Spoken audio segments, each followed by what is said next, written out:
Stop and think about your life for a second. You probably write things down all the time, right? Quick thoughts, reminders, lists. But what if I told you that the most ubiquitous tool for capturing fleeting human brilliance, the sticky note, was almost completely forgotten until it was an utter mistake? We usually think of genius inventions as these massive leaps: fire, wheels, electricity. But today, we're talking about something incredibly tiny, a sliver of colored paper that, by sheer happenstance, accidentally changed the way humanity organizes its ideas and processes knowledge itself. This is the story of Post-it notes. The full history of sticky notes isn't really a technology story. It's actually a corporate failure story. Back in 3M's labs, their scientists weren't even trying to make office supplies. They were attempting to solve a completely different problem: creating an advanced, super strong adhesive that could bond metal to plastic under extreme conditions. Enter Art Fry, a fellow working at the company who was desperately frustrated by something mundane: church hymnal bookmarks. He kept losing his place because standard paper bookmarks fell out when he got wet or bent over. He needed something durable, yet low tack, something that would hold your page without damaging the book itself. Most adhesives failed him spectacularly.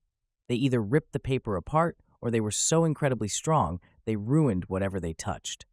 It was a seemingly insurmountable design problem, one of those perfect little impossible engineering snags.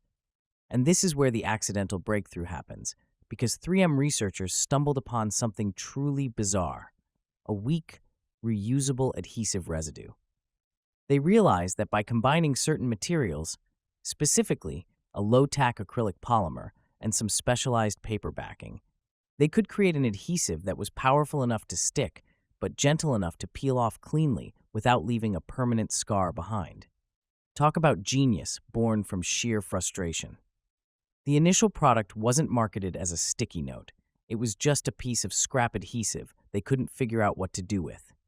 It had no purpose, no perceived market value, and frankly, nobody in the office really cared about it. It was literally an internal throwaway experiment that sat on a shelf gathering dust, a perfect example of wasted potential. But then two things happened simultaneously. First, people started noticing how useful this low-tack property was for organization. And second, the economic climate started shifting dramatically, increasing the demand for quick, temporary communication solutions.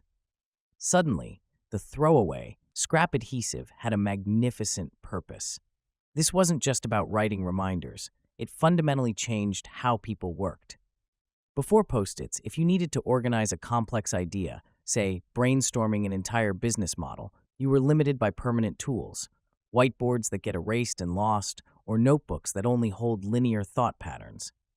Sticky notes offered a radical freedom. They allowed for the physical manifestation of thought clusters. You could move them, layer them, color code them, group them spatially, turning an abstract thought into a tangible, movable constellation of colored paper. This wasn't just stationery, it was spatial memory aid. Think about concepts like mind mapping or agile methodology. None of those practices are truly possible without the concept of rearranging discrete pieces of information freely and physically.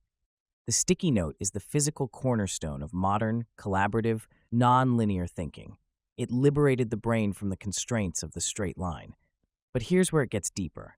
The invention's genius wasn't just in the glue, it was in its ephemeral nature.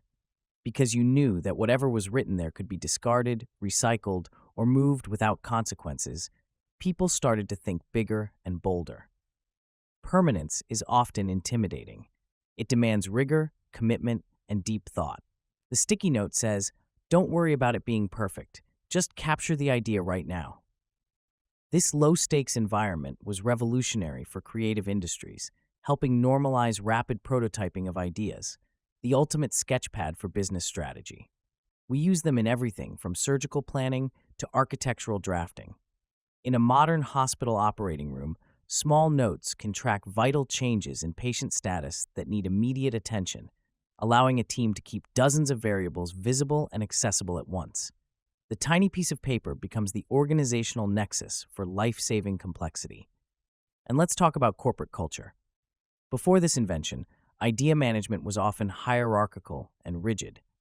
Ideas had to climb up predefined chains of command. Sticky notes allowed for horizontal communication. Any person could stick an idea on a visible surface, making the workspace itself a fluid forum for democracy of ideas. This democratization of thinking is maybe its greatest, most unappreciated impact. It gives every single employee, regardless of seniority, a physical platform to contribute their unique observation. It transformed the modern open-plan office into a conceptual playground built on colored paper scraps. But the story doesn't end with perfect organization. The existence of Post-its also gave rise to an entire adjacent industry, the vibrant ecosystem of color coding and categorization.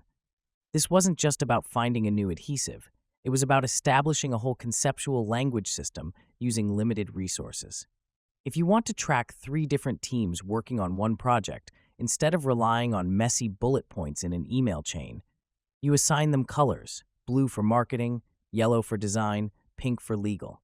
The color instantly communicates ownership and status across a massive group effort. It's visual shorthand for collaboration itself. Think about the global impact here. When we moved into remote work, the sticky note concept didn't disappear. It evolved.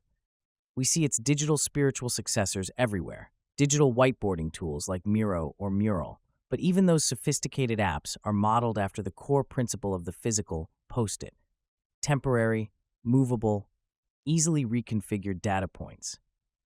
The invention proved that sometimes the most revolutionary technology isn't a screen or an engine. It's merely a superior way to interact with your own brain, a low-effort friction point that facilitates high-level cognitive output. It's about giving your brilliant thoughts somewhere safe and temporary to live until they are ready for permanence.